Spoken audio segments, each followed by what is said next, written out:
Revoilà l'ex-premier flic de France, un de ses costumes préférés dans la presse. Nicolas Sarkozy présente son plan pour plus d'autorité dans l'État. Et parmi les mesures qu'il préconise, prison pour tout Français de retour du djihad, un grand ministère de la sécurité ou encore libérer les policiers et les gendarmes de toutes les tâches secondaires, notamment sur les autoroutes. Un vaste programme que nous présente Flore Maréchal.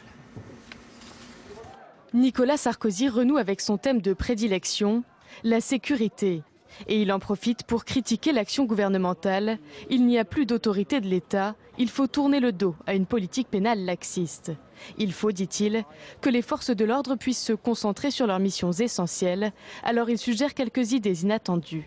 Je souhaite que les concessionnaires d'autoroutes aient la charge de la sécurité. Je ne vois pas pourquoi cela doit être exclusivement un motard de la gendarmerie ou de la police qui doit faire les contrôles de vitesse sur un axe d'autoroute concédé par l'État. Pour les policiers comme pour les gendarmes, Nicolas Sarkozy défend la présomption de légitime défense. Les atteintes aux forces de l'ordre sont en train d'exploser et ils n'ont droit de se servir d'une arme qu'à partir du moment où on leur tire dessus. Je souhaite qu'on débatte de la présomption de légitime défense. Fermeté absolue contre les djihadistes et les trafiquants de drogue. Je propose que les trafiquants de drogue qui auront réellement effectué leur peine de prison soient interdits de séjour à leur sortie de prison dans le quartier où ils ont commis leurs méfaits. L'ancien chef d'État plaide enfin pour la création d'un grand ministère de la sécurité publique qui réunirait toutes les forces de sécurité avec les fonctionnaires des douanes et les gardiens de prison. Voilà donc pour les propositions de Nicolas Sarkozy. Il les présente en ce moment même devant les Républicains au siège du parti. Nicolas Sarkozy, les réactions, première réaction ce matin sur iTélé, celle de Nicolas Comte. Bonjour.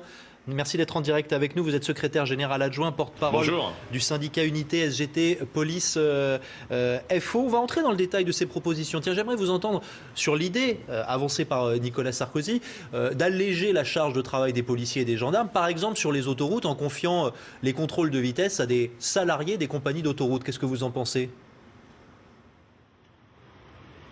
Ah, ça, pour le coup, pour nous, c'est une très mauvaise idée parce que les policiers et les CRS qui assurent la sécurité sur les autoroutes vont aller réprimer et prévenir d'autres infractions que les contrôles de vitesse. Donc je crois que pour le coup, si la police désertait les autoroutes, là, ça risquerait de devenir de véritables zones de non-droit.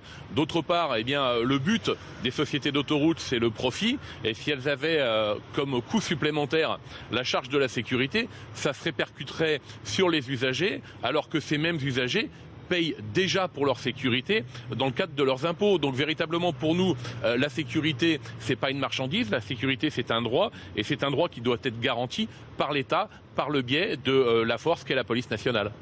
Et puis Nicolas Sarkozy souhaite instaurer la présomption de légitime défense pour les policiers. Qu'en pensez-vous ? Alors, nous avons demandé, il y a 15 jours, quand nous l'avons rencontré, au président de la République, de revoir le texte sur la légitime défense, mais notre axe, c'est pas la présomption de légitime défense.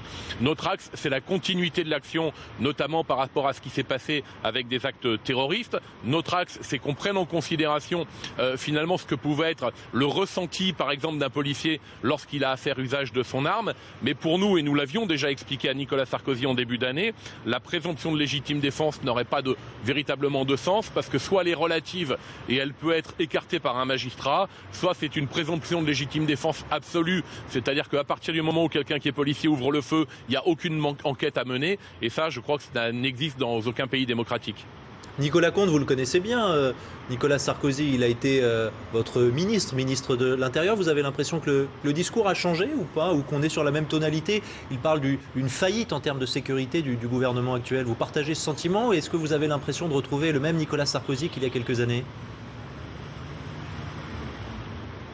Moi, ce que je regrette, c'est que finalement, les politiques, qu'ils soient de droite ou qu'ils soient de gauche, utilisent à chaque fois la sécurité et le travail de la police comme un enjeu politique. Je crois que sur ces questions-là, on aurait besoin de politique à long terme. Et moi, je n'oublie pas que c'est Nicolas Sarkozy, président de la République, qui a décidé, avec d'ailleurs la complicité du syndicat Alliance Police Nationale, de supprimer des effectifs, puisqu'en 2008, un document a été présenté aux organisations syndicales et nous devions accepter la suppression de 6 000 effectifs dans la police nationale. en contrepartie de quelques primes. Nous avions choisi de refuser cet accord. Malgré tout, la suppression d'effectifs s'est faite et aujourd'hui j'ai surtout l'impression qu'on veut adapter finalement l'organisation de la sécurité à une réalité qui serait un désengagement de l'État. Et je pense que ce désengagement de l'État, si c'est ce que Nicolas Sarkozy veut mettre en place, ce serait une mauvaise chose pour la sécurité de nos concitoyens. Merci beaucoup Nicolas Comte d'avoir été en direct sur iTélé. Merci aussi à Pierre Chopin qui est derrière la caméra. Également